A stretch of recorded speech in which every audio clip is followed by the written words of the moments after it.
Wherefore do you sigh? Wherefore? I don't know. It's been a day. Okay, one of the things says it'll be mailed within 10 days. I don't know. Anyway, who cares? It's been a long day. Yeah, like I didn't think it was. You're all in gray on a gray couch. I think gray is my favorite color. It's a good color. It is. I successfully sent my Birkenstocks back to the UK today. Well done. Yes.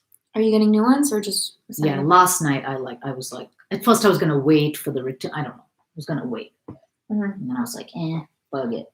Yeah. So I did order from a different place because Selfridges just doesn't have the size. Those British feet. Yeah. I did peek inside my shoebox. What was in there? Did something jump out? I was afraid, actually. No, but it looks like they're shoes.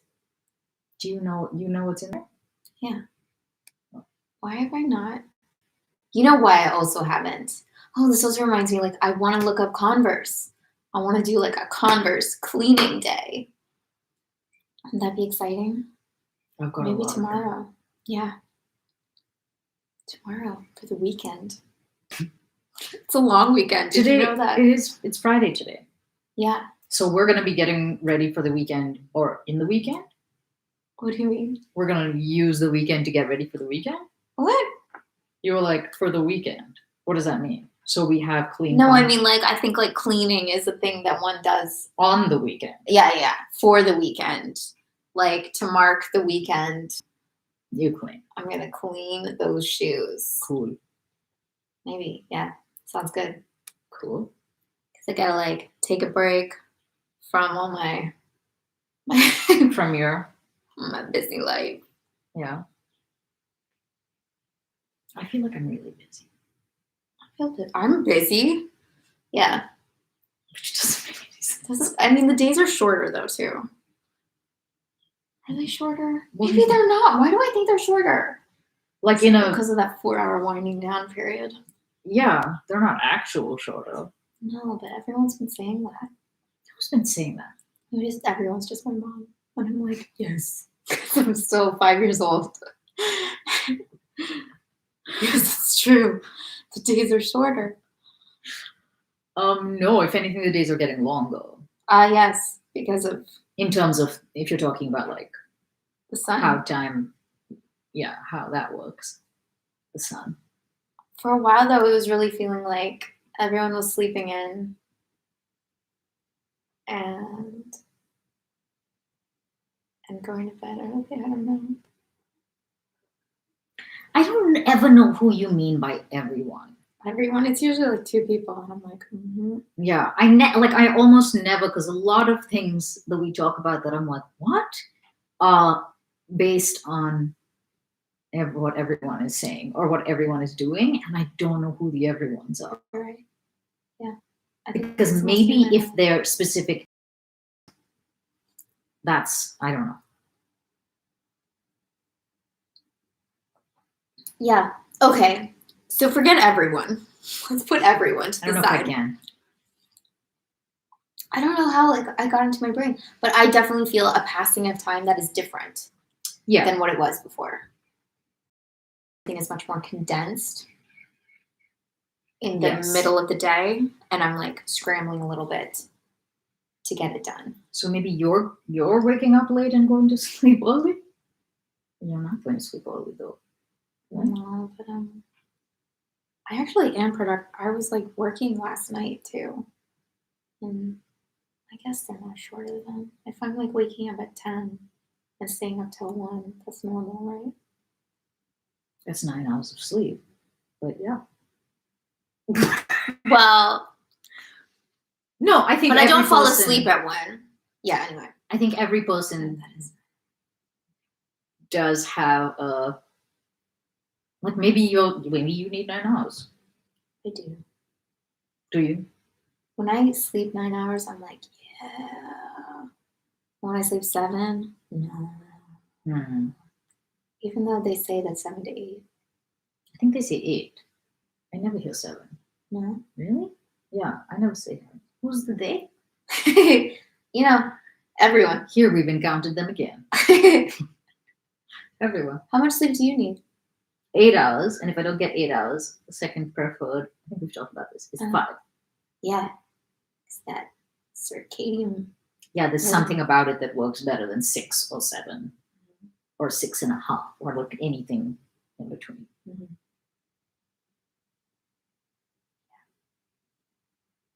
And that kind of means like if I had CEO in my bones, I would probably wake up after 5 hours of sleep. If you had it in your CEO, like, yeah. If I had CEO bones, like then I'd be like, oh, those great. hustle bones. Yeah. I can get away with 5 hours. Sleep when you're dead. I love all these like alternative views. You do? Now I'm like, oh yeah, I see it. You're like running a business and wearing cool glasses. Speaking of cool glasses, Yeah. I have spent so much time on the computer that I actually did order blue Yes. glasses. Cool. They better be cute. I mean, they're not bad. I don't know what you got. Maybe you got fancy ones. I doubt it. Were they like $10? Probably, yeah. Yeah. Those are fancy? No, they're not fancy at Right. all. Okay. Yeah. For $10, I'm like, You think it works? I'm not sure. Cool. I forget. You to don't wear have them it all the turned time. off on your phone though. What? Like my blues are turned off all the time on my phone. It Oh, lives in night mode. Really? Yeah, look at the difference between Yeah, the yeah. displays. Much. Ooh, Mine's way more yellow. so red. I changed my phone to red once. What do you mean to red? Like you can do this. I forget how to do it now. But you can like, first of all, you can turn your phone into grayscale. Yeah. If you want. Yeah. And it just makes. It actually like makes the whole phone experience much less appealing too. Yeah, so that's you're actually on it less. That's a way that people try to stay off their phones more. Yeah. Because we respond to color. Yeah. And then, so an additional thing that you can do, maybe like from the grayscale, is you can actually like put on it like a one tone to your whole phone, and so you can make it red, which like really eliminates the blue. Red eliminates the blue? Because it like counteracts it, I guess. Oh. I thought that was the whole point of night mode. Is it? I think so. So what? You just go like this? No, that's do not disturb. What's night mode? I don't know. It's somewhere in the settings. Maybe that would make me. Maybe that would change my sleep. You know? Maybe playing games right before bed is not the best thing. Especially if you're seeing the blue, if you're getting the blue. Yeah. Mine's been like this so long that I don't actually smugly sit there playing games at night being like, there's no blue, no problem. No blue, no problem. But I'm gonna tonight. Yeah. I feel so good about myself. The night mode. Oh, so difficult. Night mode. Night mode. Ah. What? You can like have it will turn on automatically at sunset. I like that. You do? Yeah, because it's like telling you to wind down. You know, hey, start winding. I was like, if there's a setting that removes the blue, then why would I not have it on all the time? Right. If you're like a photographer or like really into color, I can imagine why you wouldn't want that. But Who cares? I don't really miss the blue. More warm. Yeah. Did you? Can we do this after? I don't know if I did it. Maybe not. Yes, we can definitely do this after. I'm just gonna say one more thing. Wait. Speaking of winding down, I don't know why, but last night I was again looking at these stupid Kim drinks that I think I told you about. The non-alcoholic, like, crack ones. Yeah. I just remember it being insane, but what? Remind me? They're called euphorics. I think that's how I deal with stress, is I just like go online and I think about buying things. Did you just realize that? I've always kind of known, but I'm like, oh yeah, especially like during this, I'm like, yeah, this feels like really comforting to me to open up Amazon. I'm like, it's all right. So weird. Yeah, they're called euphorics, and they have one that's like, it's like called like Dream Time, or I don't know what it is. Like 99? There's one that's called High Road, and that's the booster. And then What could it possibly have in it? yes, and then I was looking at the ingredients because I was like, right, what is this? And people's reviews, I'm like, what are you talking about? They're reviewing it like it actually makes them drunk without making them drunk. Okay. Yeah, but reviews are not people, right? That's like, true. in theory, they could have been like manufactured. Yeah. So, what is in the ingredients? So, adaptogens are in both of them, nootropics. So there's things like L-theanine and GABA. Okay. Caffeine is in the High Road. That I was like, what if people are just getting like, they're just getting a buzz. Rhodiola, which is why it's called High Road.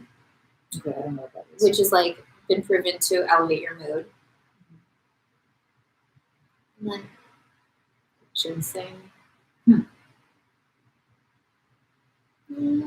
Side note, I was looking through my challenge stuff, and it was Yeah. like, if you take pre-workout, don't drink more than 2 cups of coffee or something. Really?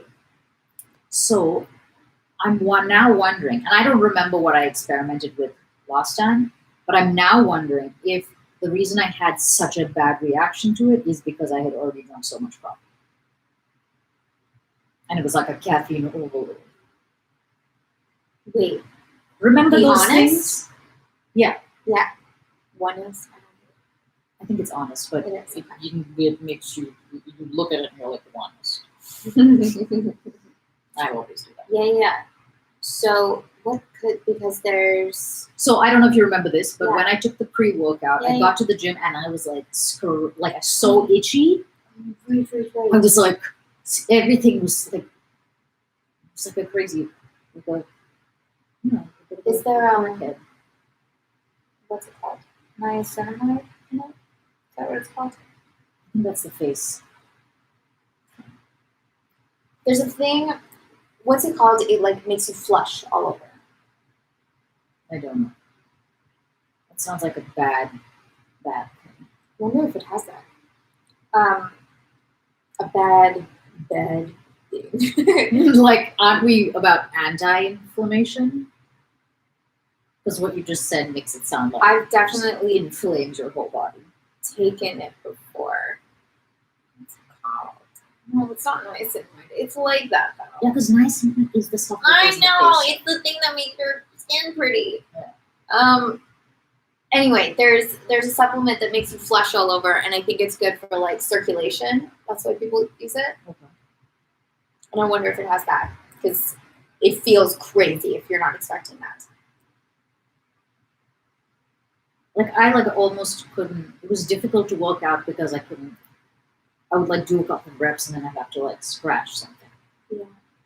And I think I did also feel crazy. And did it last the entire workout? I can't remember. This was so long ago, I feel like. But I have been thinking about trying it again. Just because I couldn't return it, so it's just sitting there. Yeah. I don't know why I think it's going to be different, but maybe if I don't drink coffee or something. Maybe. We'll check the meeting list. Should I just bring it? Yeah, bring it over. Bring it over. Oh, okay.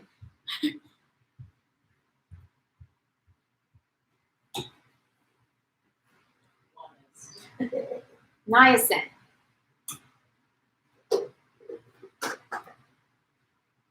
Interestingly, it's called Overload, which I feel like it actually was. Yeah. You can read it. Can I I? was like,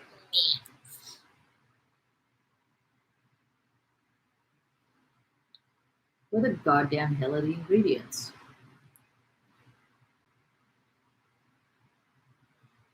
I mean, nutrition information. L-citrulline beta-alanine.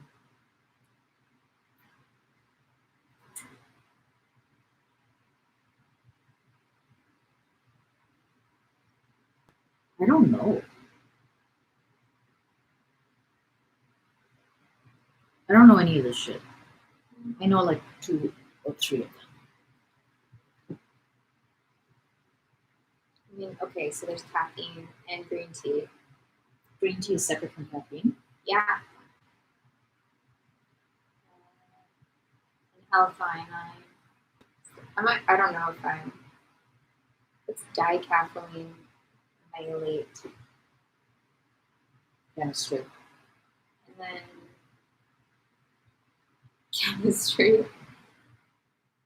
Norvaline. It's a jar of chemistry. Huperzine A. Huperzia serrata leaf extract. Honest. They are self-righteous motherfuckers. So I can see this like, yeah, if you had 2 cups of coffee and this, I can see you getting a little. I mean, I feel like I've drunk more coffee than that in my Mhm. life, but I guess, I mean, I don't really know how to measure it, maybe. Overload. Yeah, I got overloaded. Yeah. Jesus. So maybe I'll drink it tomorrow morning. Mm-hmm. First thing. Yeah, I'm not going to do that.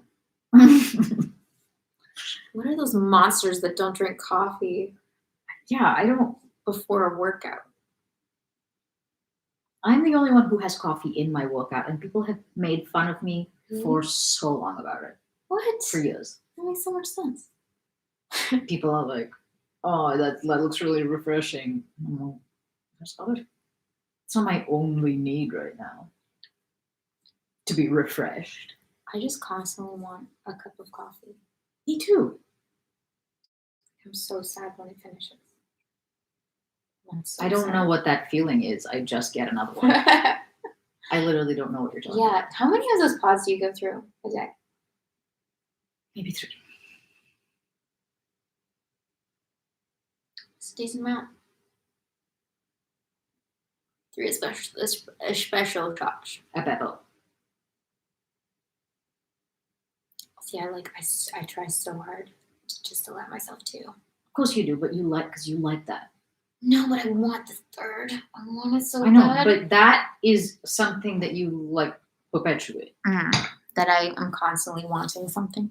No, not just wanting, but not allowing. Yeah. So the wanting plus not getting it. I mean, because I want it too, I Yeah. just get it. That's the only difference. yeah. I want the 3rd one so bad too. And then you get it. And you're like, great, life is good. Yeah. And you're like,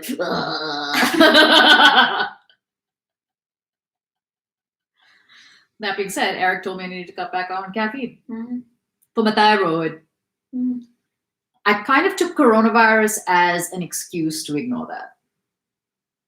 Like, I sort of started doing it. I even looked up decaf pods to see if I could do 1 caffeine, 1 decaf, Yeah. maybe mix it, and maybe that would be livable. But then we got quarantined and I was like, I can't do this right now. Now's not a good time. Which is what like smokers do when they don't want to quit. They're like, now's a really stressful time. So I gone back to drinking my coffee with impunity. I think there's something to that though.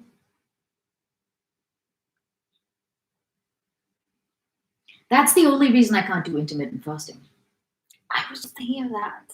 That's literally the Do you reason. remember you were doing an intense weekend when you started intermittent fasting? Yeah. I don't remember what I was doing that weekend, but yeah. And the thing that was hard, literally was only one thing. Milk in my coffee. Oh. Yeah. I couldn't not. Because if I can have milk in my coffee, then I don't mind not eating till 2 p.m., 3 p.m., doesn't matter.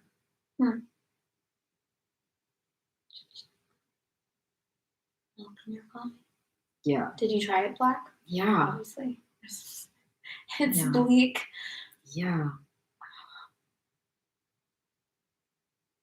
I wish I liked it like that. I love it black. I'm like, don't mess up my coffee. Yeah, I like the amalgamation, not just the coffee, I guess. Yeah. I wish I liked it just black. That'd be really so much easier, and obviously it would solve this whole intermittent fasting hurdle that I have, that I basically was like, that I can't continue because of that. But I don't even feel guilty about it because it was really true that I can't. I mean, you could still do it and just reverse it. What do you mean reverse it? I don't know if it would work with this though. So like most people skip breakfast when they're intermittent fasting with the 16-8. You could reverse it and skip dinner. Yeah. And also night is my prime eating time. Snacking time. I literally I eat maybe 250 to 350 calories in the daytime. Mm-hmm. And then everything else at night. It is pretty backloaded. Wow. This challenge thing says it doesn't matter when you eat stuff. I have a difficult time. I mean, who cares? I'm listening to her, but Yeah. I don't. That doesn't feel right. That it doesn't matter when you eat stuff. Because you think, it's sitting there overnight? I don't know. It just doesn't seem like a.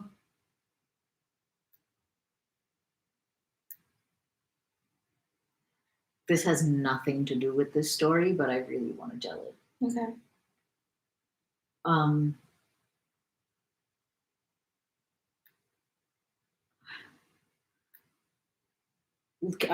We need to finish this first.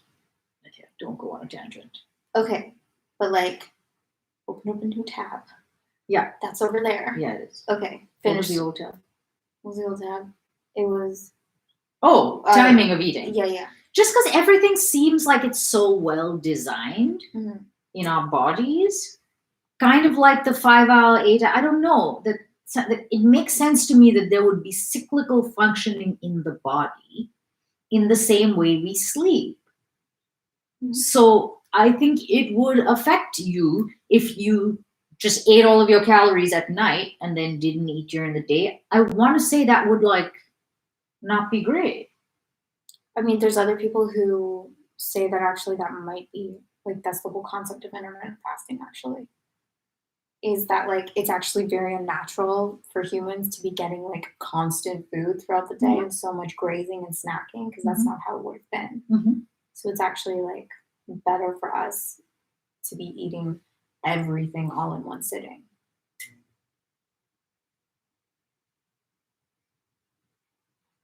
I've never thought of that as being the thrust of intermittent fasting. I think the thrust was that our bodies are supposed to get rid of all their sugars. There's supposed to be long periods of fasting. Yeah, but that doesn't mean you eat everything at the same time. I mean, there's different windows that people do. Yeah. But there's even like an OMAD diet. It's 1 meal a day. Yeah, I guess what I'm saying is if you eat it in the day rather than at night. Yeah, so for you, it's the sleeping component. Yeah, I kind of buy that. I buy that it matters when in the day you eat things. I don't know. Like, I wonder if it's just about regularity.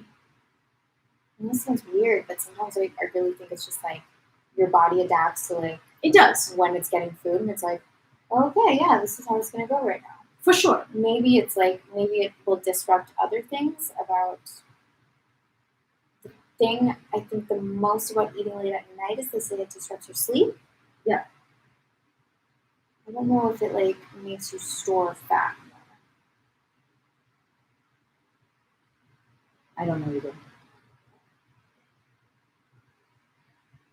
And yeah, our bodies can adapt to all kinds of crazy shit. I think it's more about like optimization. Yeah. If there's a difference, it's not because we can't. Obviously, it's not because we can't survive to not do it.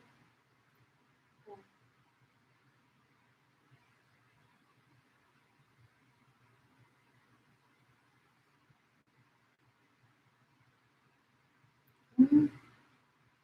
Yeah. So to me, the thing about the 1 meal a day thing is not so much problematic because you're eating everything at one time. It's problematic because of it would only be problematic depending on when that meal is. Yeah. It's like at 11 o'clock. Right. Well, okay, so you eat all your meals at night. How's that working out for you? I mean, I don't know. I don't know.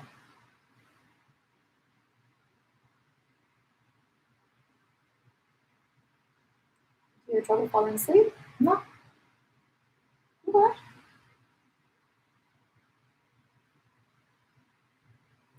I have no way to evaluate how it's working.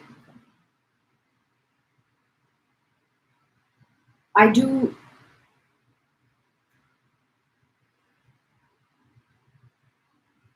No, that's not true. The times that I have stopped eating around 7 or 8, and there's like a few hours, I always wake up feeling better. It just almost never happens. Hmm. And I think there's still been audio. Okay. has there? We never go back to check. I do. This you? looks like a commercial. We're definitely not soliciting sponsorship from Onest.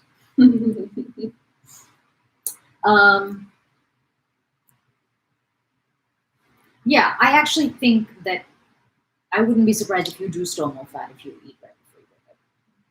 I wouldn't be surprised.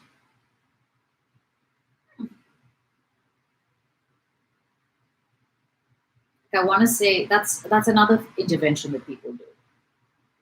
Just stop eating at like 7 or 8. Yeah. And the couple of times I've tried it, I think it works quite well. It's like the milk in my coffee. I'm like, why am I prying things that matter to me out of my hands? Like at some point, just like allow yourself to have whatever it is. There's a line somewhere. Probably. Like, I tried intermittent fast and I have no idea why. I mean, I know why. But do I need to be doing it?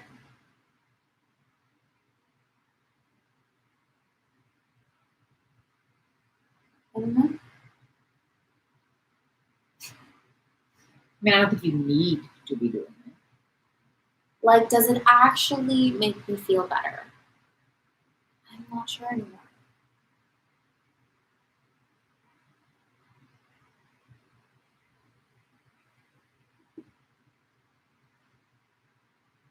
But yeah, I've tried to like switch to eating breakfast now.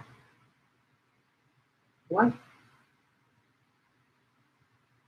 don't know, I just started.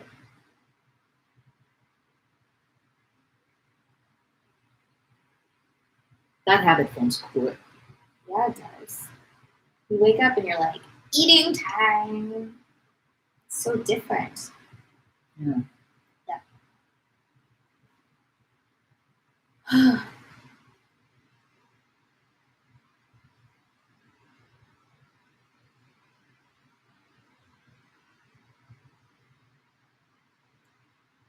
I'm so paranoid that I'm doing it wrong. The meal plan? The challenge, yeah. Yeah. Yeah.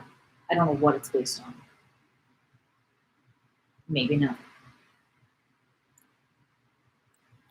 Well, it's very exacting. And there's no someone like checking in on you. Right? Hmm. So it probably would be easy to do wrong. Saying you're like thinking, I can see how you would feel that way or have that concern.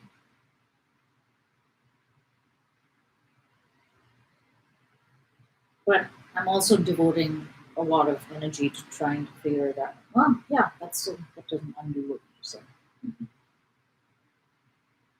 Those both things can be true.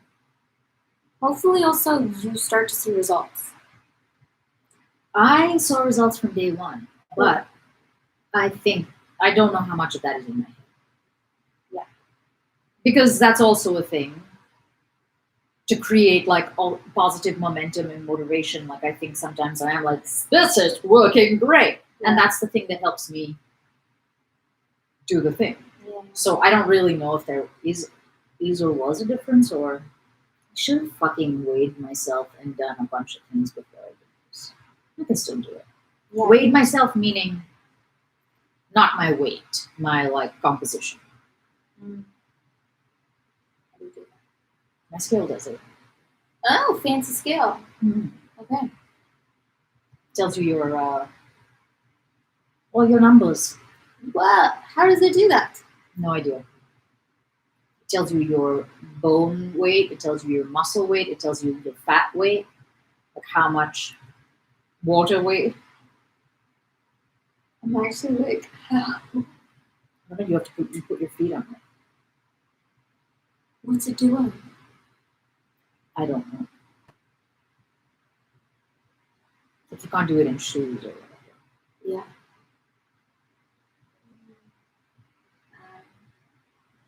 I mean, I think you should still do it. Yeah.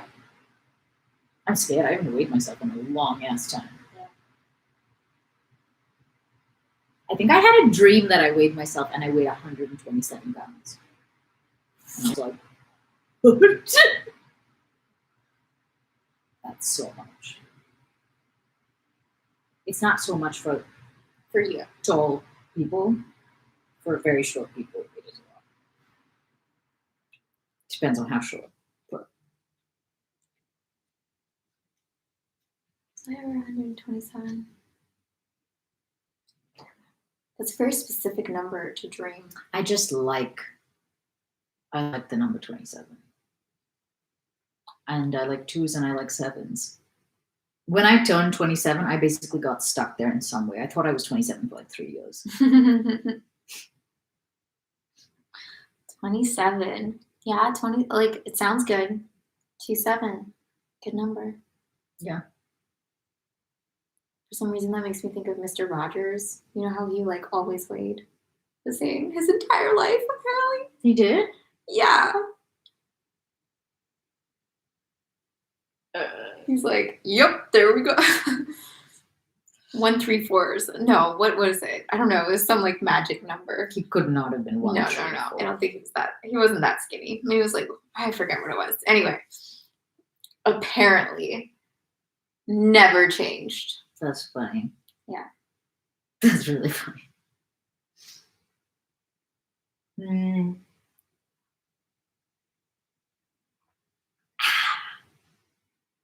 Also, it's difficult for me to trust scales.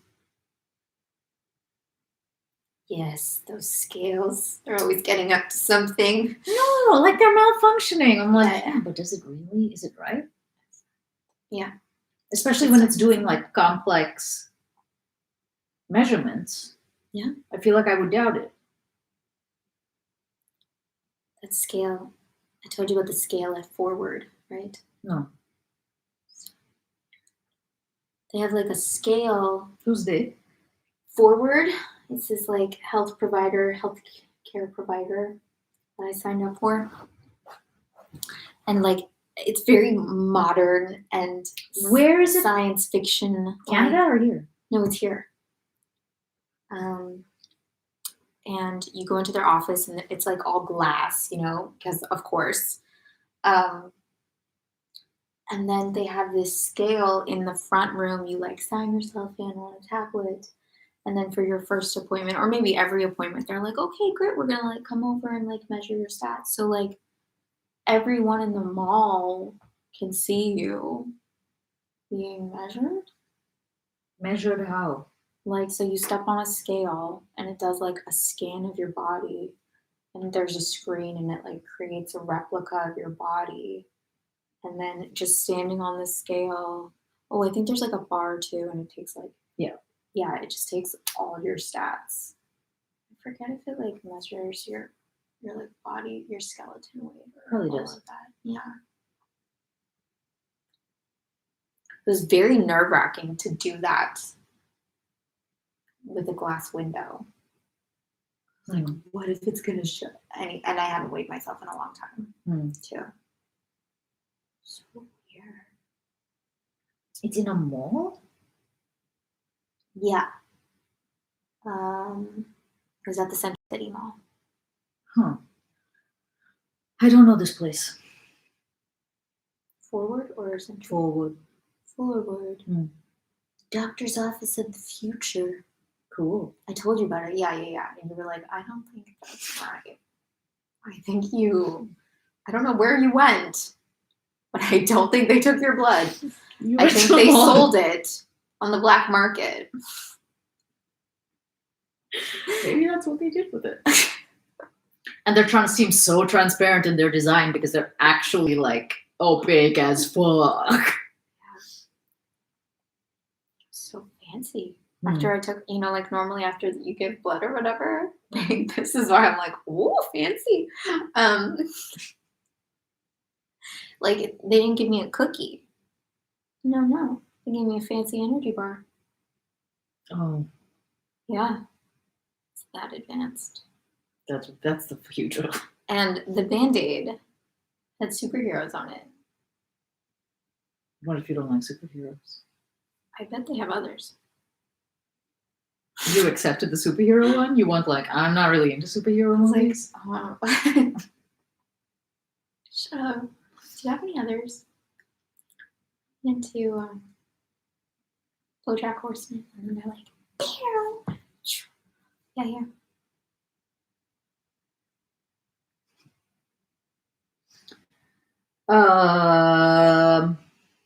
Any other important business to attend to? It's already 8. Yeah, we should probably read. No.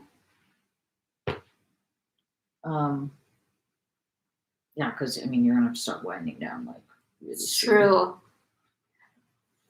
So true. We are on chapter 7 of book 13. Yeah. And in this book, we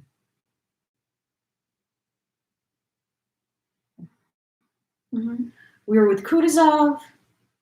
We talked a bunch about how the momentum carried sort of him with it, and he couldn't really not attack. There was some little stories about how they approached the French, the flank march or whatever shit. There was that drama of them creeping in the night and turning up at different wrong times. Yeah, there's a lot of that. So yes, there was who is to say the genius? Oh, wait. So apparently historians are it's because they were on the Ryazan Road. Right. That the Russians won. Which genius thought to do that? And then Tolstoy's Obviously, it was a like, confluence of meaningless factors. actually, of course, they took the road that makes the most sense. And yeah, that's what they did. And I'm kind of like confused about. It seems like everyone else is wrong, but so like the French are weakened and dispersed, which does seem like when you should attack the enemy. And so everyone is like urging Kutuzov, hey, now's your opportunity. Why haven't you acted yet? And Kutuzov is waiting. That's not I don't why. really know why. That's their wanting to attack comes from sitting around all day. Remember, they're on break for like a super long time, so they just get ants in their pants. Yeah. So it's not based on anyone's assessment of the French falling apart. They don't even like know where the French are. Oh, I thought there were things like that. Yeah, it is true that the French were, but they don't know that. But I don't think they know that. That's just something that we are told. Okay. Which then maybe explains like what happens thereafter. Mm-hmm. But it's not a strategic choice to attack. I don't think. Like the emperor has, or if it is a strategic choice, it's not based on the French. Are you sure? I'm pretty sure. Okay. I'm trying to remember that letter from the emperor. Right. It was like, why haven't you attacked yet? Now is the time. Yeah, but did he says anything about the French? I thought he did.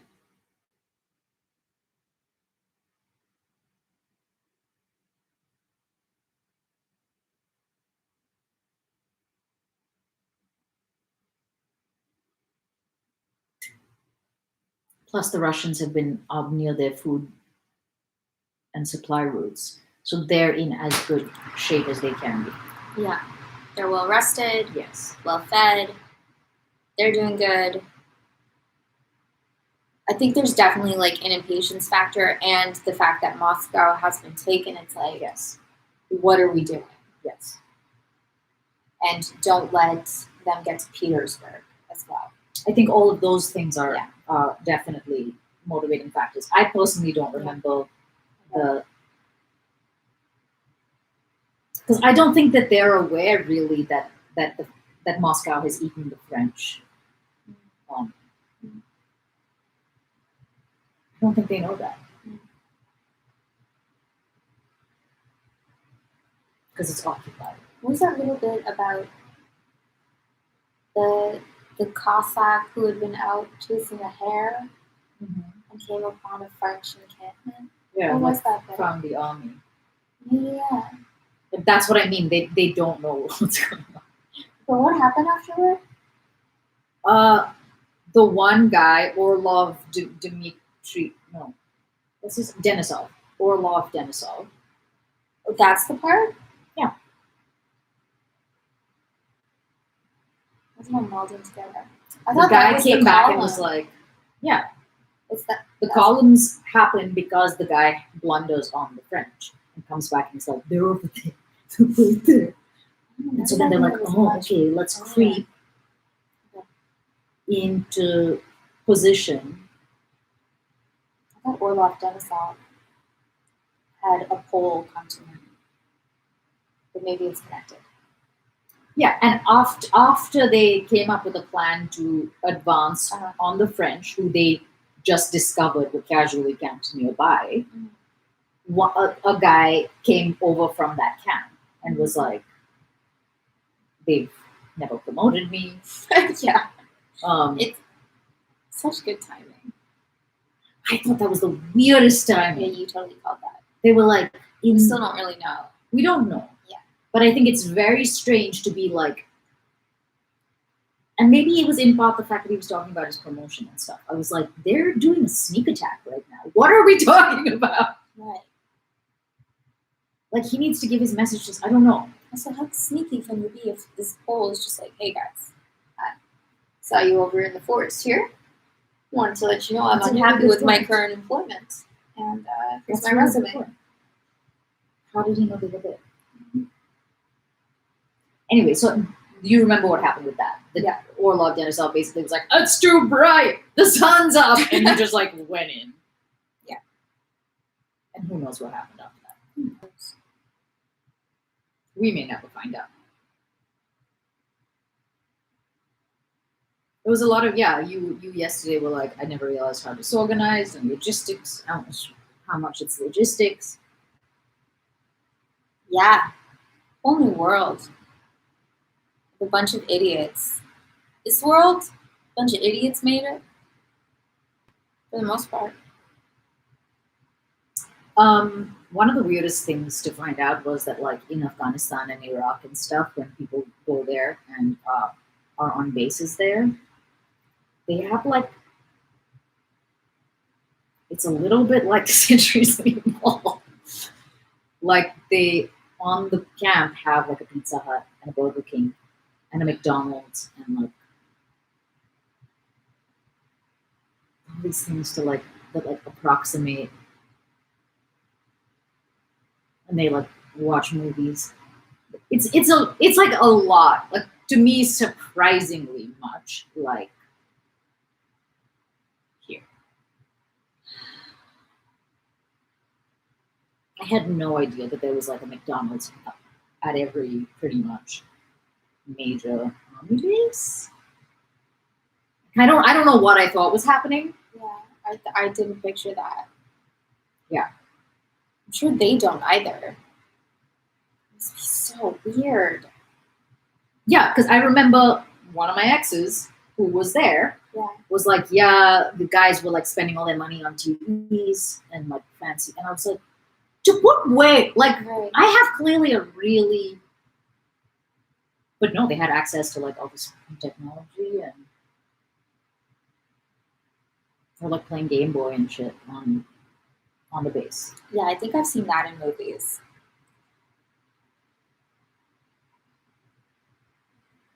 Because I was like, what is there to spend your money on the base? Yes. Apparently, all sorts of shit. There's like an Abercrombie and Fitch. Kind of. There's a Bed Bath and Beyond. Kind of. Oh. Like, they set up, it sounds like they've set up like a mini consumer mecca everywhere. Yeah. So that like someone's still making money. So, oh man, that's crazy. Like the McDonald's. The Pizza that's Hut like, is still making money. hey, where else can we expand? Yeah.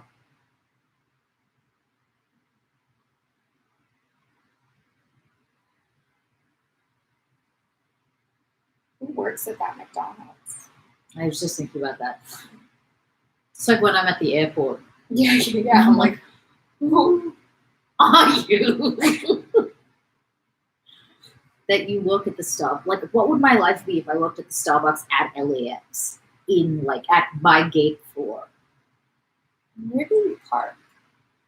They probably have a special. Do you think traffic is really bad for them all the I time? think they have to go through security.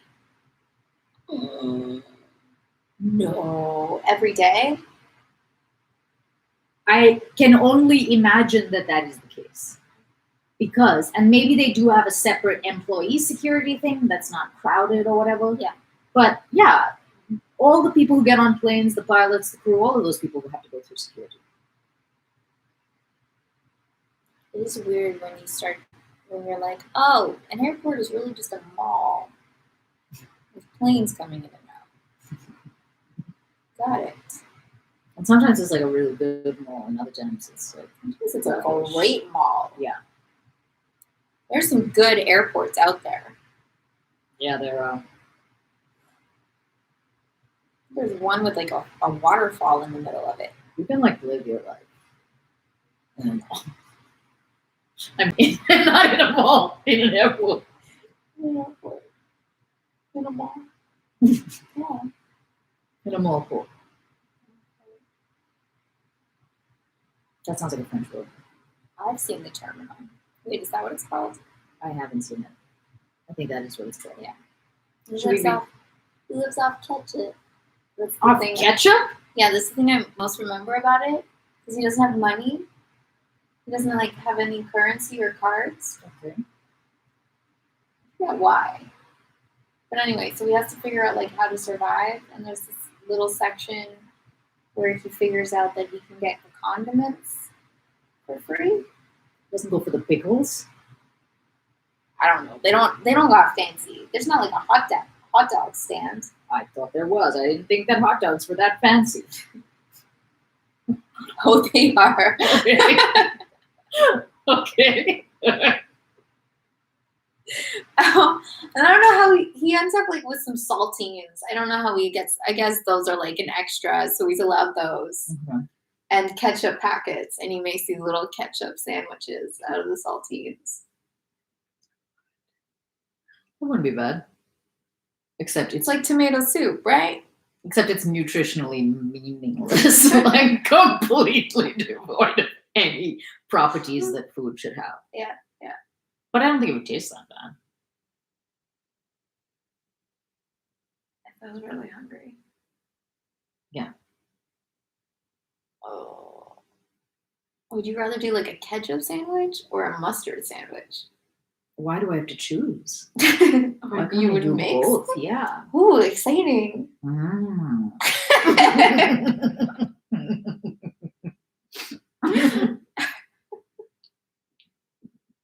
But maybe you have to like pay for mustard or something. I think he has mustard too. Does he have relish? I don't think he has relish. If he had relish, I don't even feel bad for him. Because That's basically a sandwich. That's basically an actual sandwich. That's what they sell at Subway. if he had the relish, would he be nutritionally okay? I mean, at least greens. he's getting his greens.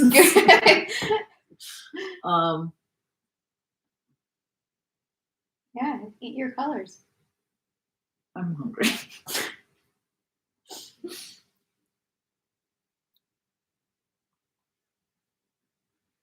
Relish would be okay. I think I could eat a relish sandwich. Because there's like a recognizable food in there. Yeah. What's the food? Cucumber. Right. But there's no recognizable food in saltines or in ketchup. Like it's just like food product. Yeah. They sell this thing called, I don't know if they still do, but they used to sell this thing called wine product at some like CVS's or whatever in New York, where you're not allowed, with California's alcohol laws are way more lax than New York. Mm-hmm. So there's no like beer at CVS in New York. Mm. But they'd sell things called wine product. Like cheese product. What's a wine product? It's like associated with wine. Just really old grapes. Or like maybe there's like this much wine and then a bunch of bullshit. I don't know. Like in the way that Cheese Whiz is not cheese. Yes. There's zero cheese. Cheese product. Like what goes on Cheez-Its. I fucking love Cheez-Its. Oh, I miss them. There's no cheese in there? No dairy? There's gotta be dairy. There is. Yeah. It's cheese product. That means like it's got something to do with cheese. It's got something to do. But it isn't. Like it's so bastardized that you can't really call it cheese. That's why some of the boxes are like made with real cheese. Because they're basically admitting that there never used to be cheese. It didn't. It's kind of horrifying that you're like, what are you doing before? It's like getting a burger and it's like now made with real meat. Yeah. Which probably is true. What's probably true? That burgers are not real meat? Yeah. Oh no, 100% they are. Remember that thing that McDonald's had like sawdust and all this other fucking hilarious shit in it? Yeah.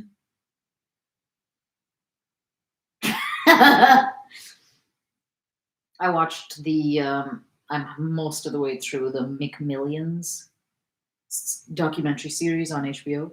Oh, what's that?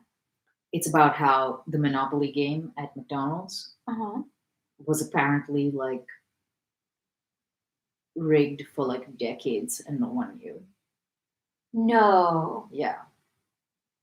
Not by McDonald's.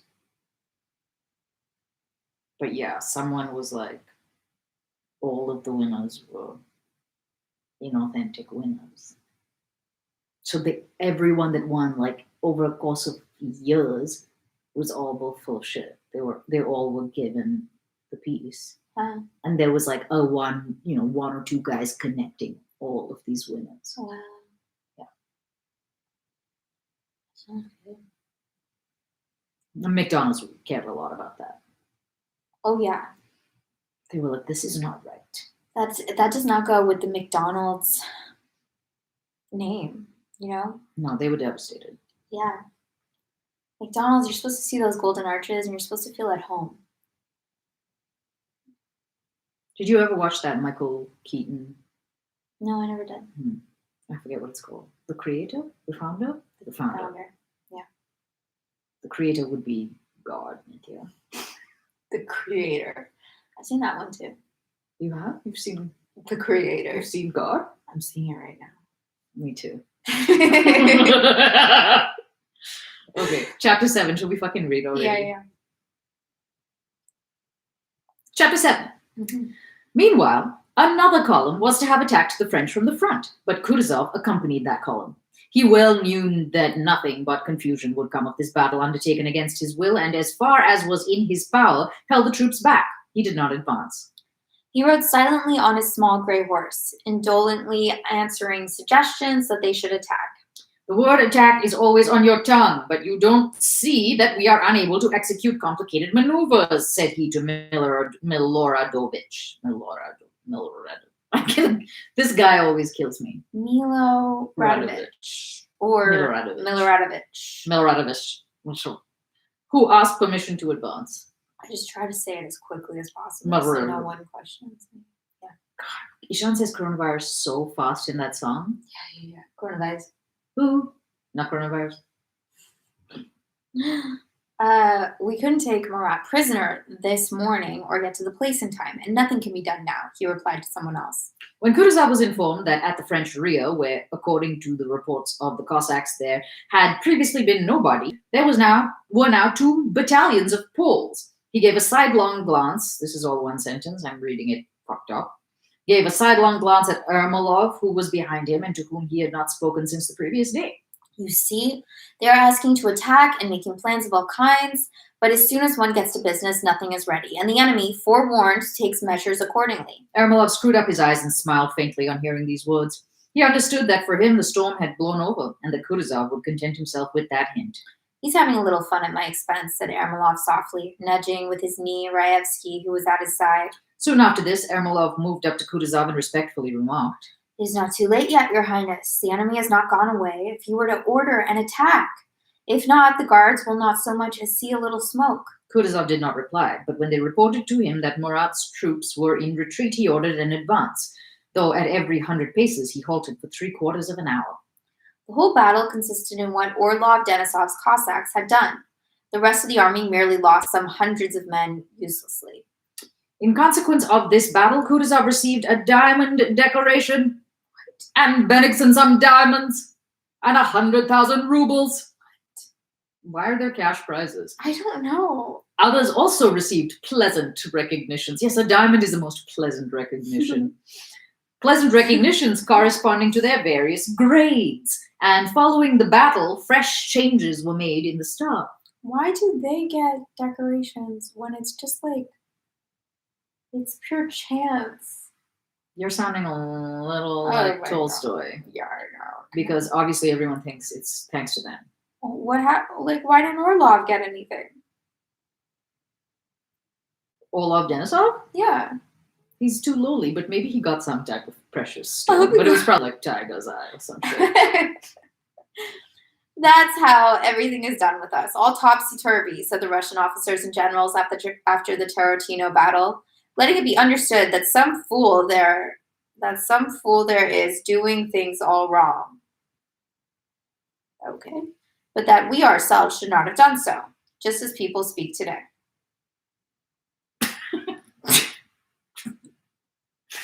That was as good of a sentence as whatever I read before. It's like impenetrable.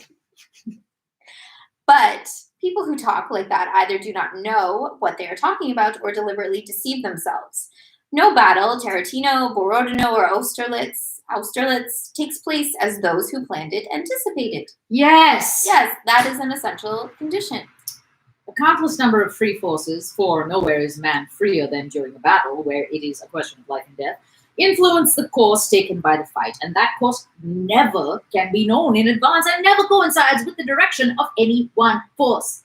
If many simultaneously and variously directed forces act on a given body, the direction of its motion cannot coincide with any one of those forces, but will always be a mean, what in mechanics is represented by the diagonal of a parallelogram of forces. Cool, we got into geometry. He's figured out a different way to say the same A thing. parallelogram. I was so surprised they would do it. They were doing shapes, like these little shape things that fit in things. Yeah. And Naresh was like, where's the circle? Look at this. Where? And then he was like, and there's this. I don't know what this one's called. What is this, Bill? And I was like, a trapezoid. And then it's like, did I just say it? And I was right. But it just like, came so easy.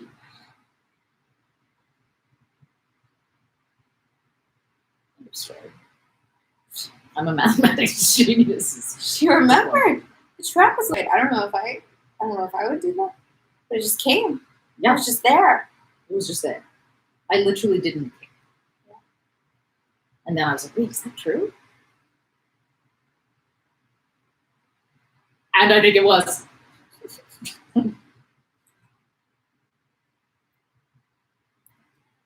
Oh, parallelogram. Mm-hmm. If in the descriptions given by historians, especially French ones, we find their wars and battles carried out in accordance with previously formed plans, the only conclusion to be drawn is that those descriptions are false. The Battle of Tarantino obviously did not attain the aim Toll had in view, to lead the troops into action in the order prescribed by the dispositions, nor that which Count Orlov Denisov may have had in view, to take Murat prisoner, nor the result of immediately destroying the whole corps, which Benningsen and others may have had in view, nor the aim of the officer who wished to go into action to distinguish himself, nor that of the Cossack who wanted more booty than he got, and so on. I don't remember what the nor is. Nor. Like, what is it not? It's the aim of the battle. Okay. Good point. Yeah. Good point. But if the aim of the battle, see, you could have just waited and it would have been right there for you. I've done that so many times. Yeah, nobody tricks you. You're like, no, I don't understand. He's like, I'm getting to it. Mm-hmm. Yeah. But if the aim of the battle was what actually resulted in what all the Russians of that day desired, to drive the French out of Russia and destroy their army, it is quite clear that the Battle of Tarantino, just because of its incongruities, was exactly what was wanted at that stage of the campaign. It would be difficult and even impossible to imagine any result more opportune than the actual outcome of this battle. With a minimum of effort and insignificant losses, despite the greatest confusion, the most important results of the whole campaign were attained. The transition from retreat to advance, an exposure of the weakness of the French, and the administration of that shock which Napoleon's army had only awaited to begin its flight. See, the exposures of the weaknesses of the French is here. Okay. It was accidentally didn't know. discovered. Yeah. I wonder, did they get Murat? I wonder. I think it said, and I missed it.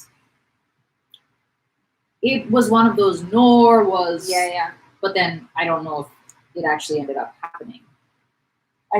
They didn't take him prisoner. Okay. They couldn't take Murat prisoner this morning. Where is that?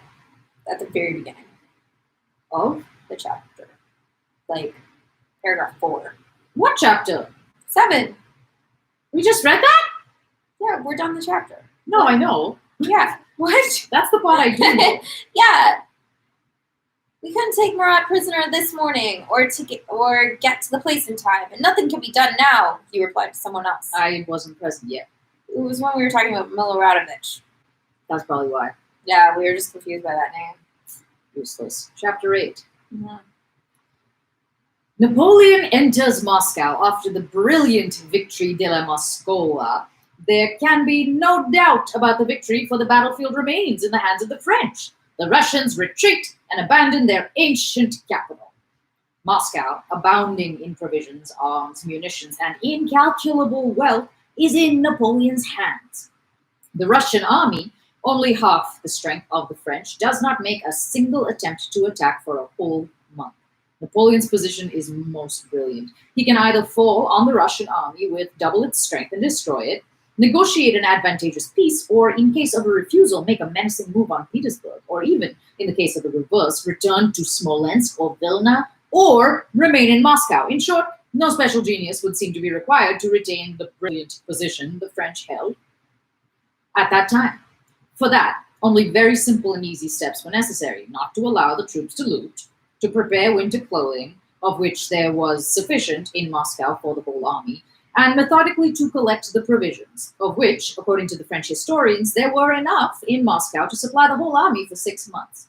Yet Napoleon, that greatest of all geniuses, who the historians declare had control of the army, took none of these steps.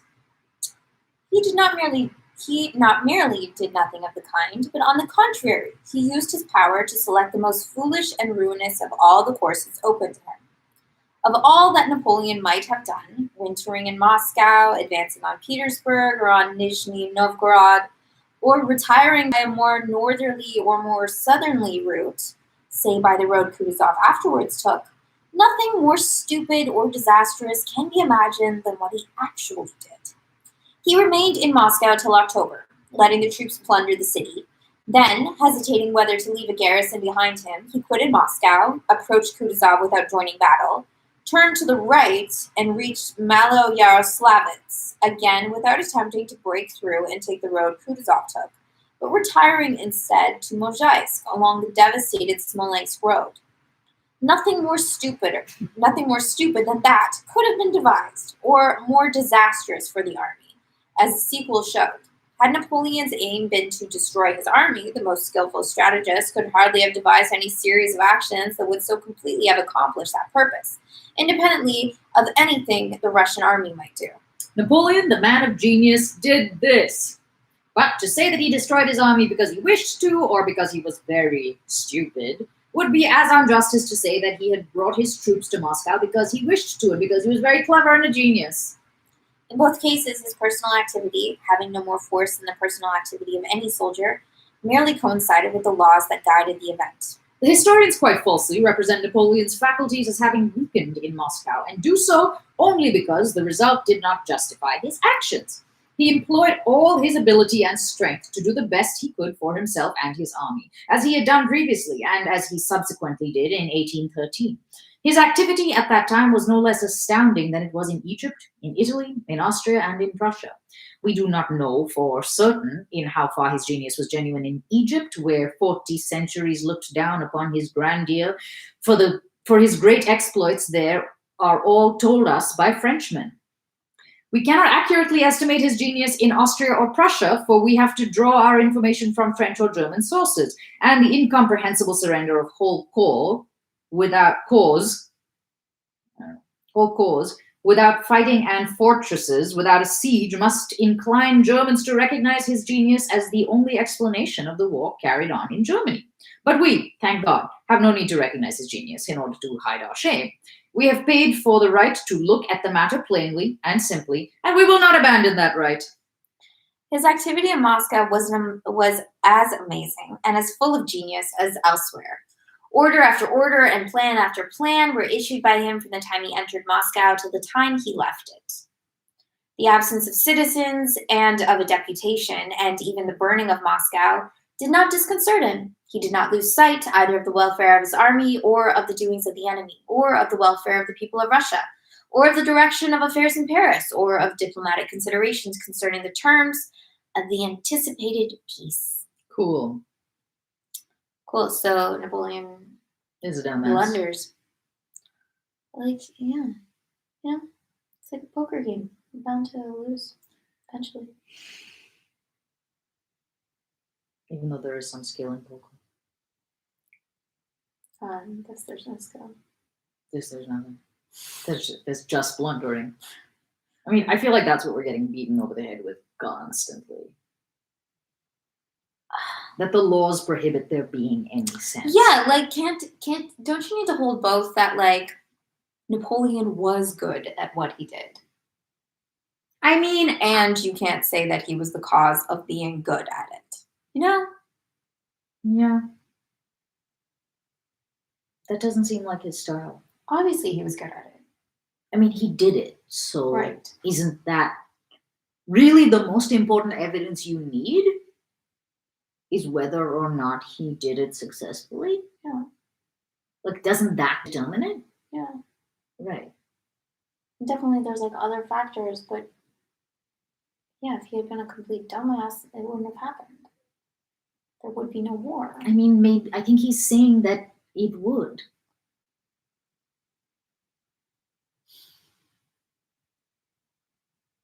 I don't know. I feel like he's just distracting us from Andrew's death with all this Seriously, right? jabbering. It's like that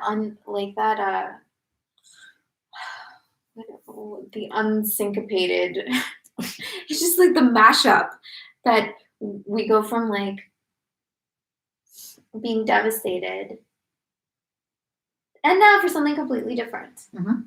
Yeah, he doesn't let us rest ever in one feeling. It's not him that's not letting us rest. Oh yeah. It's the laws. Oh, right. The laws.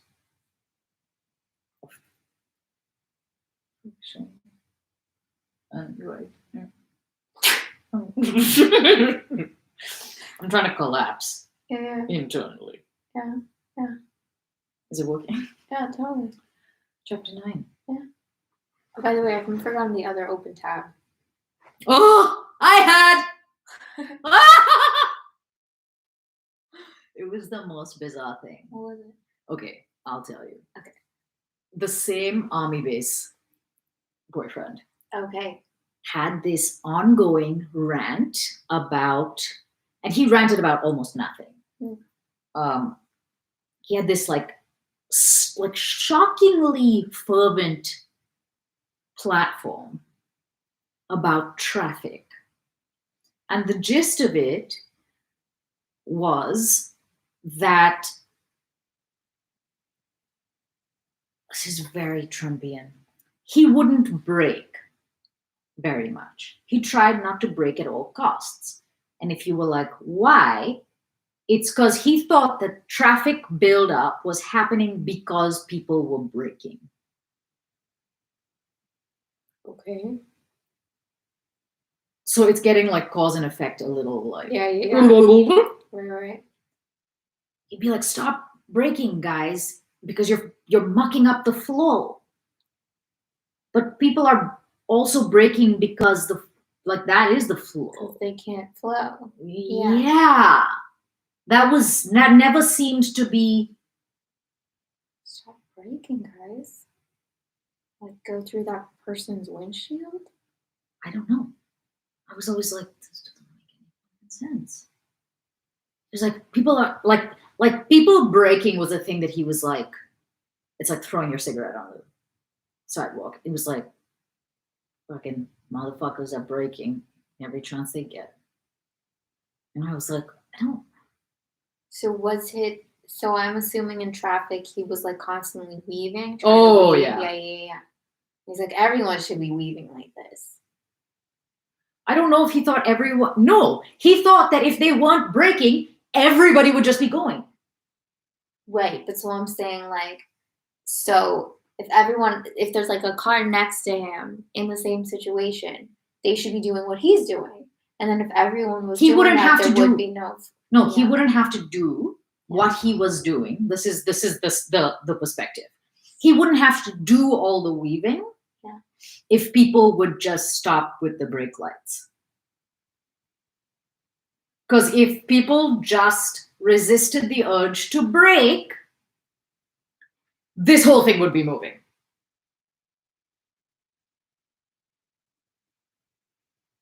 It's one of the strangest.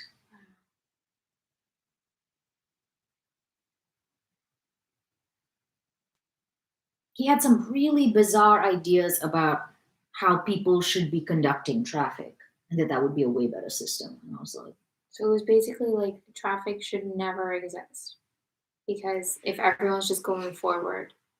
like traffic is something we're doing to ourselves. Yeah. Like that drivers are individually doing to themselves. Okay. Stop braking, guys. I mean, I'm pretty sure he didn't want to brake. One sec. He didn't want to brake personally because his brake lights would go on and screw up the person behind him. And I was like, but you don't want the person behind you to slow down? Like you're deliberately not giving a signal of what might be happening here? Yeah. Oh. Instead of like it being a safety, brake lights being a safety thing. Right. They were like the problem. I don't know how you live in Los Angeles without. I don't know. Even if it's just like from his point of view, everyone is braking and not doing the right thing. Well, he did what you were saying, which is weave from place to place. But it's such a different experience to be like, oh yeah, traffic. But there's kind of like nothing you can do about it. You're like, yeah, it's traffic. Right. As opposed to how much more stressful is traffic if you're like, oh, everyone is doing traffic to themselves. Yeah, he wasn't really like that temperamental. Okay. This is who's Joanne? No. This is who I don't know if you like. There were a lot of like weird stories about him, but I don't know. Like I feel like I should show you a picture just to like remember who I'm talking about. Okay. Because he's very story worthy. Yeah, he sounds it. It was 5 seconds of relationship, but like there was some interesting stuff. That was the questions are oppressive. Okay. Yeah, and the army base thing, and how I was saying, like, so you're a pacifist. How did that, like, what, Yeah. How did that? How do you understand? Like, how do you reckon? How do you? And he was like,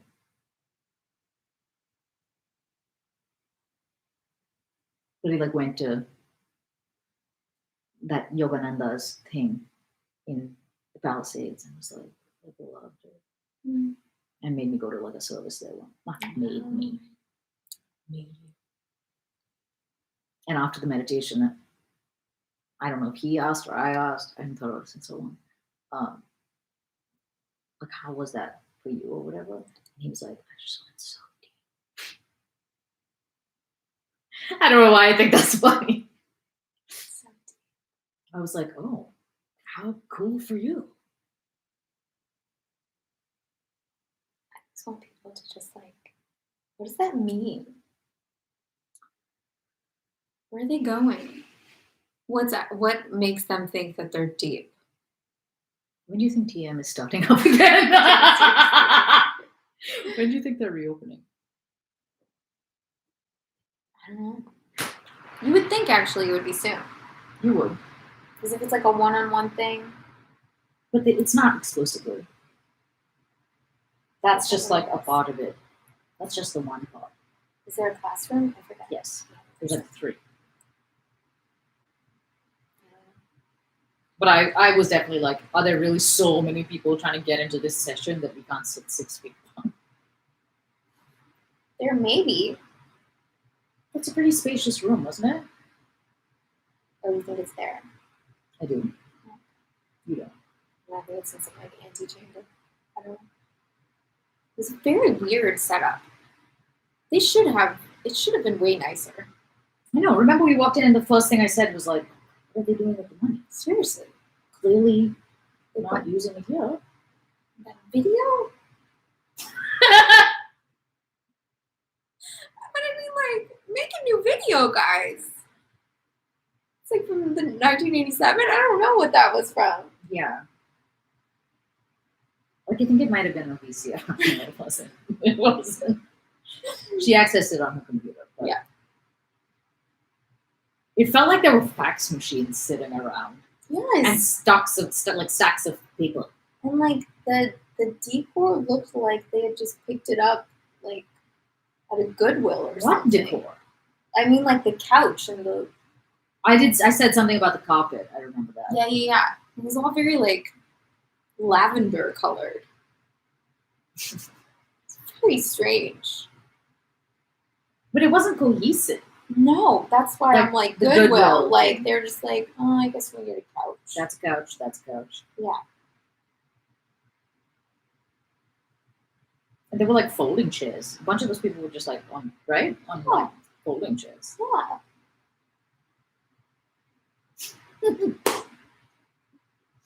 This is like the con of the century if people are like, yeah, this looks like such a made up cluster. Like, this is not a good impression. Here, take my money. You clearly have it all figured out. It's all- But it strangely makes me think like there might be something to it as well because they don't give a shit about that, so Yeah. they're not trying to sell us on it. Of course. Yeah. But those are all like weird mental games where it's a choose your own adventure, but everything ends at you doing it. Yeah. It's either that like it's so off-putting that you're like, I'm almost into this, or I don't know. Yeah, because you're like, they're trying so little to get me to do this. Yeah, like they don't give a shit. Since Be when is- in. Yeah. Yeah, since when is that a great attribute? This business does not give a fuck about me.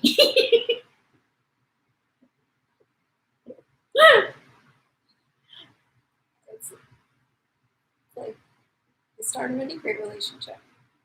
That's really funny. Should we read chapter whatever this is? 9? Chapter 9.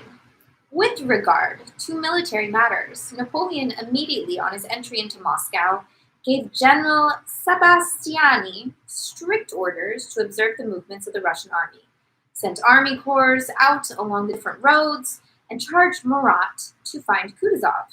Then he gave careful directions about the fortification of the Kremlin and drew up a brilliant plan for a future campaign over the whole map of Russia. So we just accept now that this is sarcasm? Or it's like, The brilliant plan? yeah, Like how we can't brilliant- actually be I taking mean, this a seriously. brilliant plan according to Napoleon, I'm sure. With regard to diplomatic questions, Napoleon summoned Captain Yakovlev, who had been robbed and was in rags and did not know how to get out of Moscow.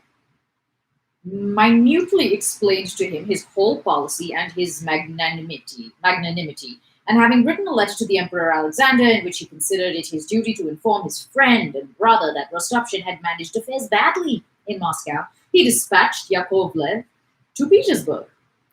Having similarly explained his views and his magnanimity to Tolmin, he dispatched that old man also to Petersburg to negotiate. With regard to legal matters, immediately after the fires, he gave orders to find and execute the incendiaries, and the scoundrel Rostopchin was punished by an order to burn down his houses.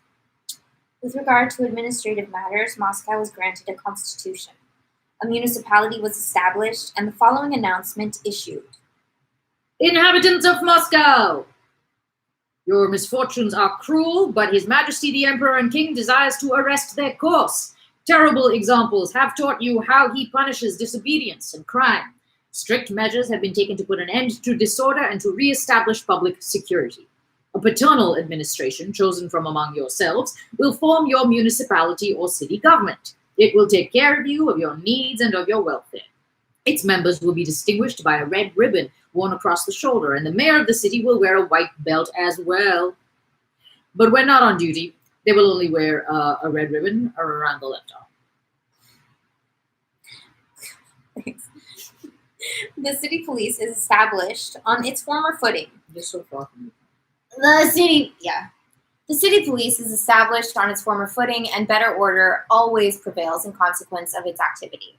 The government has appointed 2 commissaries general, or chiefs of police, and 20 commissaries or captains of wards have been appointed to the different wards of the city.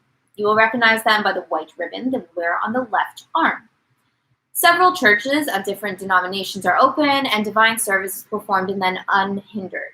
Your fellow citizens are returning every day to their homes, and orders have been given that they should find in them the help and protection due to their misfortunes. These are the measures the government has adopted to reestablish order and relieve your condition. But to achieve this aim, it is necessary that you should add your efforts and should, if possible, forget the misfortunes you have suffered, should entertain the hope of a less cruel fate, should be certain that inevitable and ignominious death awaits those who make any attempt on your persons or on what remains of your property, and finally, that you should not doubt that these will be safeguarded, since such is the will of the greatest and most just of monarchs. Soldiers and citizens of whatever nation you may be, reestablish public confidence, the source of the welfare of a state. Live like brothers, render mutual aid and protection one to another, unite to defeat the intentions of the evil-minded, obey the military and civil authorities, and your tears will soon cease to flow. With regard to supplies for the army, Napoleon decreed that all the troops interned should enter Moscow a la maraud. As looters, like marauders. Yeah, why? I don't know. To obtain provisions for themselves, so that the army might have its future provided for. With regard to religion, Napoleon ordered the priests to be brought back and services to be again performed in the churches. With regard to commerce and to provisioning the army, the following was placarded everywhere. Proclamation! You, peaceful inhabitants of Moscow, artisans and workmen whom misfortune has driven from the city, and you, scattered tillers of the soil, still kept out in the fields by groundless fear, listen. Tranquility is returning to this capital, and order. Tranquility is returning to this capital, and order is being restored in it. Your fellow countrymen are emerging boldly from their hiding places on finding that they are respected. Any violence to them or to their property is promptly punished. His Majesty, the Emperor and King, protects them and considers no one among you his enemy except those who disobey his orders. He desires to end your misfortunes and restore you to your homes and families. Respond, therefore, to his benevolent intentions and come to us without fear. Inhabitants, return with confidence to your abodes. You will soon find means of satisfying your needs. Craftsmen and industrious artisans, return to your work, your houses, your shops, where the protection of guards awaits you. You shall receive proper pay for your work. And lastly, you too, peasants, come from the forest where you are hiding in terror. Jesus Christ. Return to your huts without fear, in full assurance that you will find protection. Markets are established in the city where peasants can bring their surplus supplies and the products of the soil. What fucking surplus supplies You know, all that surplus. You can sell it off. They're hiding in the forest in terror. The government has taken the following steps to ensure freedom of sale for them. 1. From today, peasants, husbandmen, and those living in the neighborhood of Moscow may without any danger bring their supplies of all kinds to 2 appointed markets, of which one is on the Mokhaevaya Street and the other at the Provision Market. 2. Such supplies will be bought from them at such prices as seller and buyer may agree on, and if a seller is unable to obtain a fair price, he will be free to take his goods back to his village, and no one may hinder him under any pretense. 3. Sunday and Wednesday of each week are appointed as the chief market days, and to that end, a sufficient number of troops will be stationed along the high roads on Tuesdays and Saturdays, at such distances from the town as to protect the carts. 4. Similar measures will be taken that peasants with their carts and horses may meet with no hindrance on their return journey. 5. Steps will be immediately taken to reestablish ordinary trading. Inhabitants of the city and villages, and you, working men and artisans, to whatever nation you belong, you are called on to carry out the paternal intentions of His Majesty the Emperor and King, and to cooperate with him for the public welfare. Lay your respect and confidence at his feet, and do not delay to unite with us. Okay.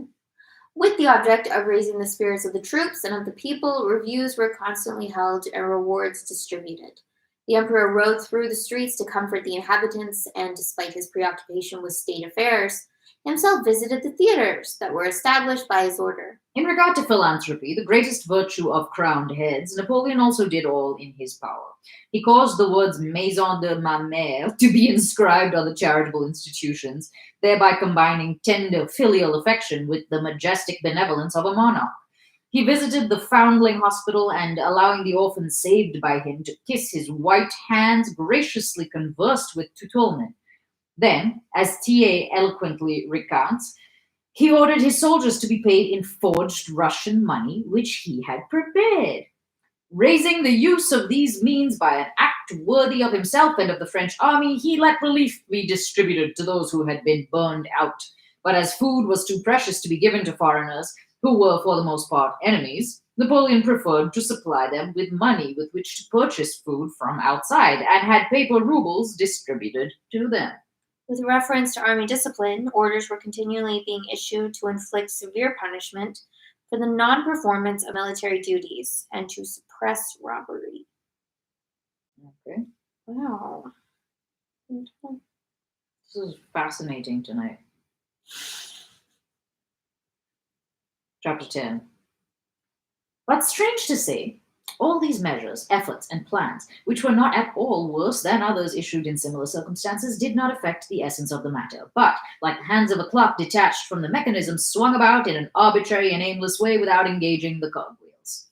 With reference to the military side, the plan of campaign, that work of genius of which Thiers remarks that his genius never devised anything more profound, more skillful, or more admirable, and enters into a polemic with Monsieur Fain to prove that this work of genius must be referred not to the 4th, but to the 15th of October. That plan never was or could be executed, for it was quite out of touch with the facts of the case. The fortifying of the Kremlin, for which La Mosquée, as Napoleon termed the church of Basil the Beatified, was to have been razed to the ground, proved quite useless. The mining of the Kremlin only helped toward fulfilling Napoleon's wish that it should be blown up when he left Moscow, as a child wants the floor on which he has hurt himself to be beaten. Does a child ever want that? The pursuit of the Russian army, about which Napoleon was so concerned, produced an unheard of result. The French generals lost touch with the Russian army of 60,000 men, and according to Thiers, it was only eventually found, like a lost pin, by the skill and apparently the genius of Murat. With reference to diplomacy, all Napoleon's arguments as to his magnanimity and justice, both to Tutulmin and to Yakovlev, whose chief concern was to obtain a greatcoat and a conveyance, proved useless. Alexander did not receive these envoys and did not reply to their embassage. With regard to legal matters, after the execution of the supposed incendiaries and the rest of Moscow burned down. With regard to administrative matters, the establishment of a municipality did not stop the robberies and was only of use to certain people who formed part of that municipality and under pretext of preserving order, looted Moscow or saved their own property from being looted. With regard to religion, as to which in Egypt matters had so easily been settled by Napoleon's visit to a mosque, no results were achieved. 2 or 3 priests who were found in Moscow did try to carry out Napoleon's wish, but one of them was slapped in the face by a French soldier while conducting service. And a French official reported of another that the priest whom I found and invited to say mass cleaned and locked up the church. That night, the doors were again broken open, the padlocks smashed, the books mutilated, and other disorders perpetrated. With reference to commerce, I didn't have enough practice saying with reference to. Commerce, the proclamation to industrious workmen and to peasants evoked no response. There were no industrious workmen, and the peasants caught the commissaries who ventured too far out of town with the proclamation and killed them. Cool. As to the theaters, for the entertainment of the people and the troops, these did not meet with success either. The theaters set up in the Kremlin and in Pozniakov's house were closed again, and at once because the actors and actresses were robbed.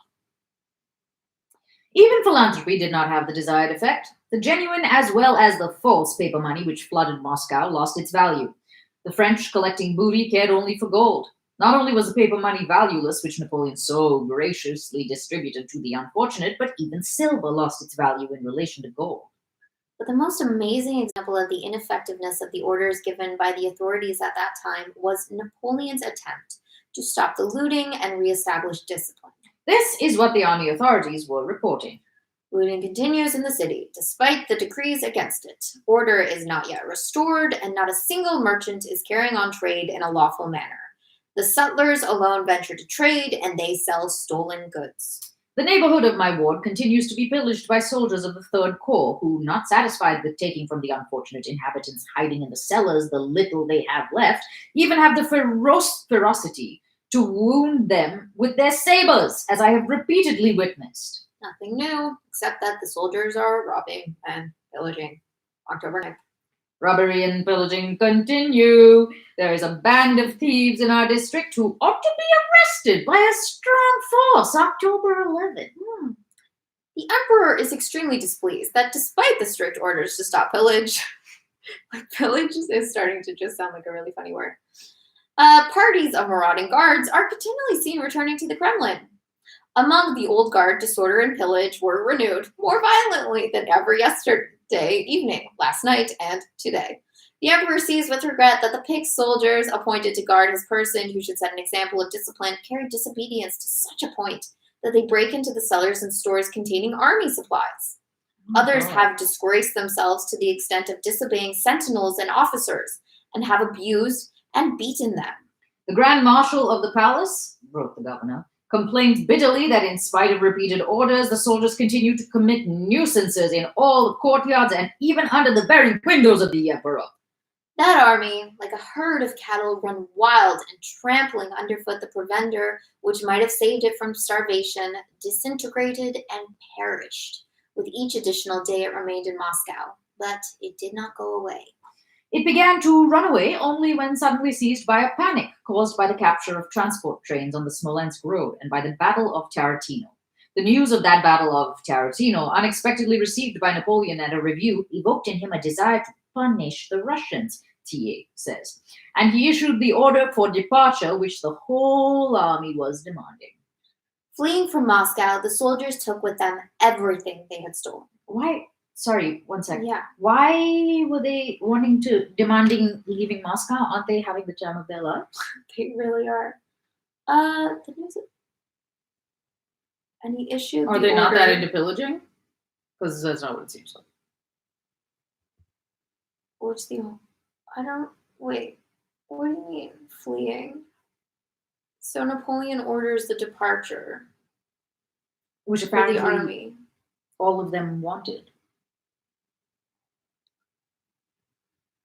Yeah. Maybe they're done. Maybe they're over Moscow.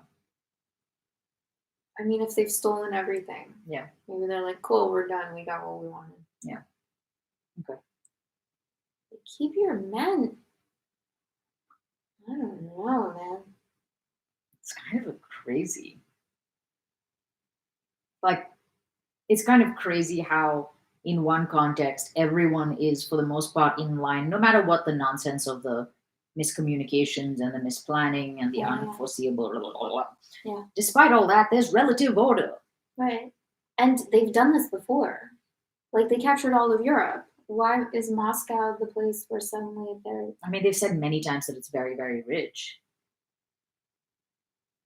I don't know. It doesn't necessarily say they didn't do this in other capitals. I guess so. Like, it seems a bit like they got punch drunk here because it's like, I didn't realize how wealthy it was, but apparently it's disgustingly rich. So maybe it just like became too much. Right. They're in Aladdin's cave. Mm. Fleeing from Moscow, the soldiers took with them everything they had stolen. Napoleon, too, carried away his own personal trésor. But on seeing the baggage trains that impeded the army, he was, Thiers says, horror-struck. And yet, with his experience of war, he did not order all the superfluous vehicles to be burned, as he had done with those of a certain marshal when approaching Moscow. He gazed at the calèches and carriages in which soldiers were riding and remarked that it was a very good thing, as those vehicles could be used to carry provisions, the sick, and the wounded. The plight of the whole army resembled that of a wounded animal which feels it is perishing and does not know what it is doing. To study the skillful tactics and aims of Napoleon and his army from the time it entered Moscow till it was destroyed is like studying the dying leaps and shudders of a mortally wounded animal. Very often, a wounded animal, hearing a rustle, rushes straight at the hunter's gun, runs forward and back again, and hastens its own end. Napoleon, under pressure from his whole army, did the same thing. The rustle of the Battle of Tarantino frightened the beast, and it rushed forward onto the hunter's gun, reached him, turned back, and finally, like any wild beast, ran back along the most disadvantageous and dangerous path, where the old scent was familiar. During the whole of that period, Napoleon, who seems to us to have been the leader of all these movements, as the figurehead of a ship may seem to a savage to guide the vessel, acted like a child who, holding a couple of strings inside a carriage, thinks he is driving it. A savage? That was a little much. Chapter 11. Should we see if anything actually happens in chapter 11? It was like cares here. Oh, So, should we stop or? oh. Yeah. Huh? So it'll be like a different Yeah, I don't know. storyline. We could. I mean, I feel like a bit cheated. Like nothing's happened Yeah. in what we've read. Yeah. Okay. Chapter 11. Early in the morning of the 6th of October, Pierre went out of the shed, and on returning, stopped by the door to play with a little blue-gray dog. Wait. Yeah? Isn't he in prison? Yeah. That's why I was like, where is he? Because there's a shed. It seems like there's space to move around a little bit. Okay. Apparently there's a dog. So this is basically like normal life. He's outdoors with a dog. Yeah, right. That dog, with a long body and short bandy legs that jumped about him. This little dog lived in their shed, sleeping beside Karataev at night. It sometimes made excursions into the town, but always returned again. Probably it had never had an owner, and it still belonged to nobody and had no name. The French called it Azor. The soldier who told stories called it Fengauka.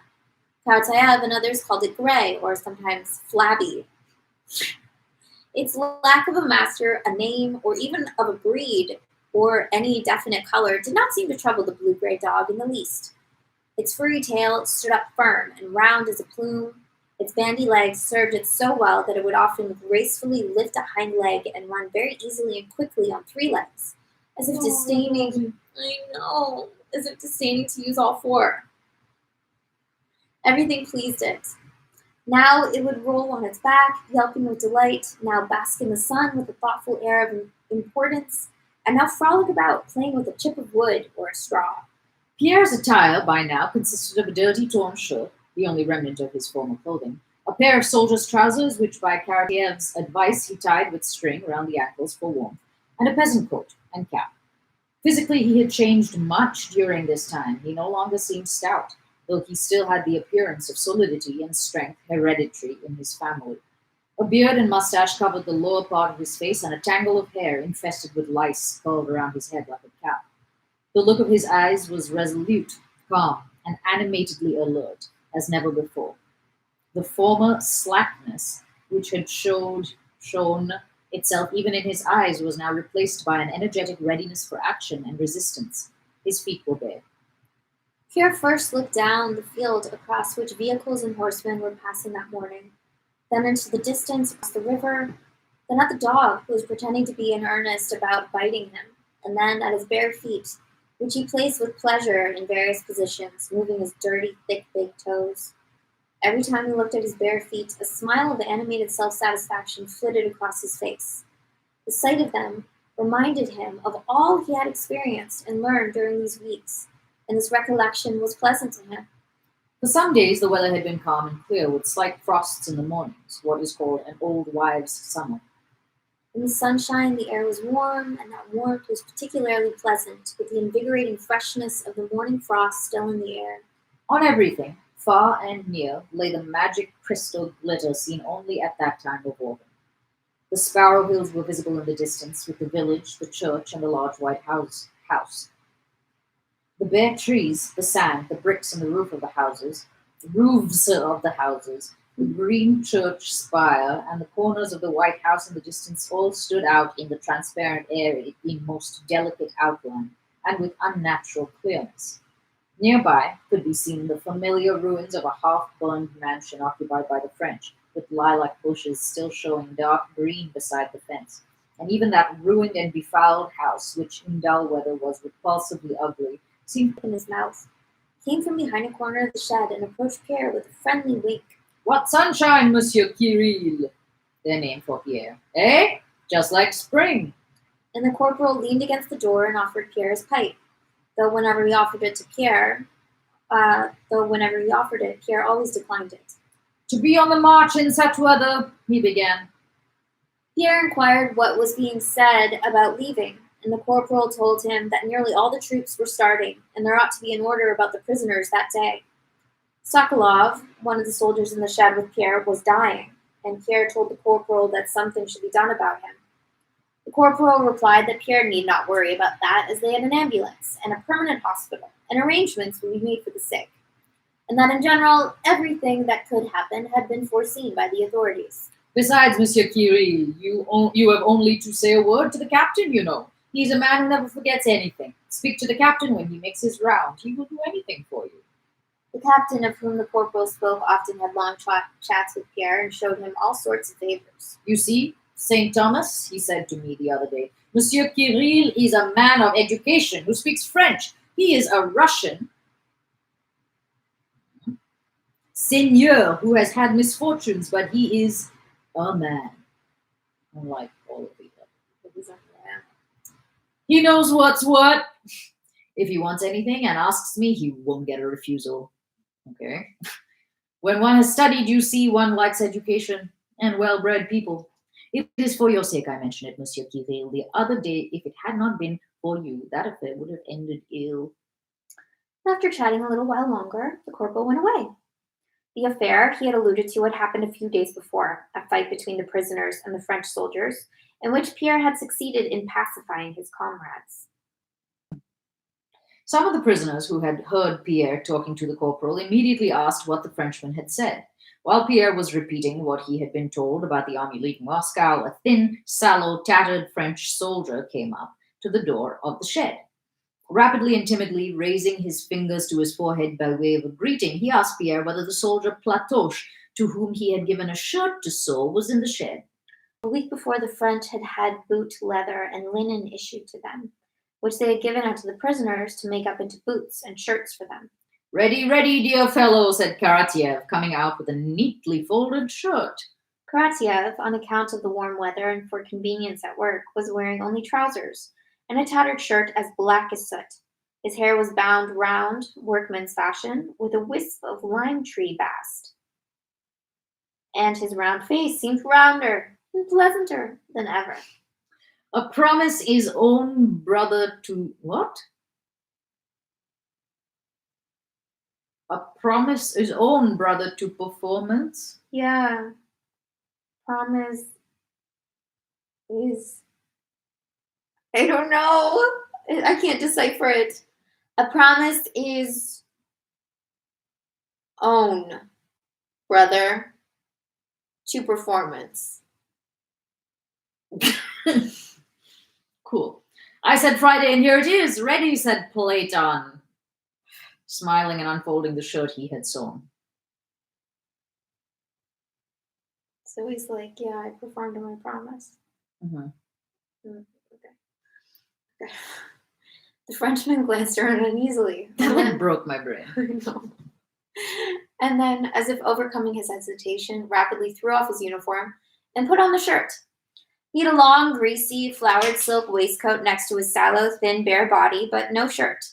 He was evidently afraid the prisoners, looking on, would laugh at him, and thrust his head into the shirt hurriedly. None of the prisoners said a word. "See, it fits well," Platon kept repeating, pulling the shirt straight. The Frenchman, having pushed his head and hands through, without raising his eyes, looked down at the shirt and examined the seams. You see, dear man, this is not a sewing shop, and I had no proper tools. And, as they say, one needs a tool even to kill a louse, said Platon with one of his round smiles, obviously pleased with his work. It's good, quite good, thank you, said the Frenchman in French. But there must be some linen left over. It will fit better still when it sets to your body, said Karatiev, still admiring his handiwork. You'll be nice and comfortable. Thanks, old fellow. But the bits left over, said the Frenchman again and smiled. The what now? He took out an assignation ruble note and gave it to Karatiev. But give me the pieces that are left over. What?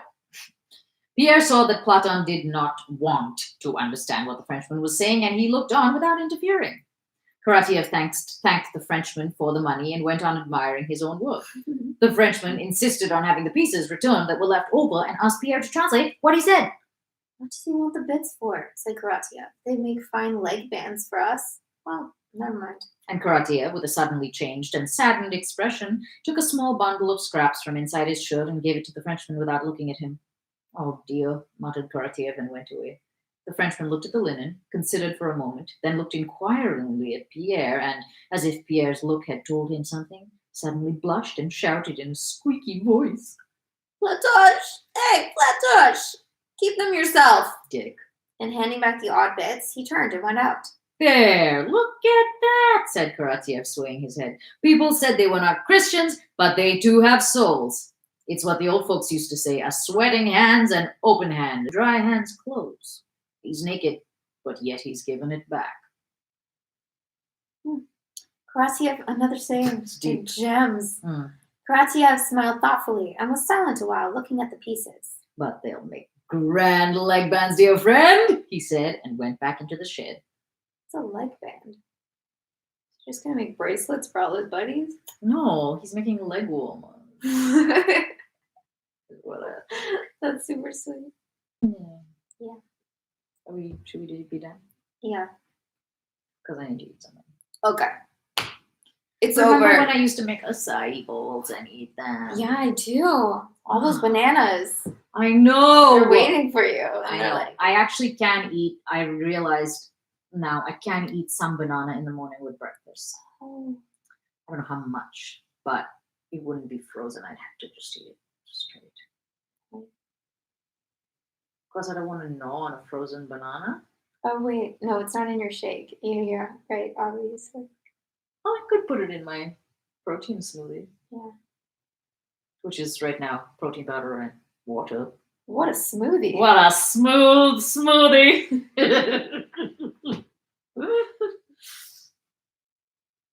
I like how I elevated it to smoothie status. I think I just got why we call it a smoothie. Why? It's so smooth. Because they blend it smooth. Yeah, That's why they call it a smoothie. I think so. You think they'd call it a blending. You're like smoothing the food out. What a weird thing to call it. Yeah, it's really weird. We need to look up the etymology of the word smoothie. A smoothie. Okay. What's the difference between a smoothie and a shake, you know?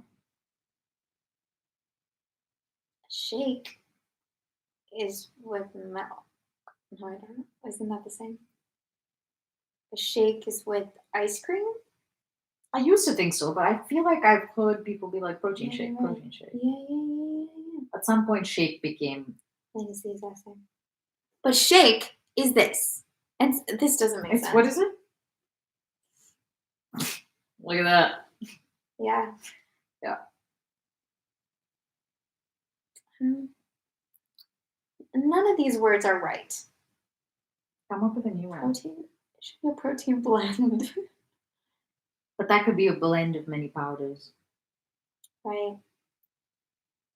A protein.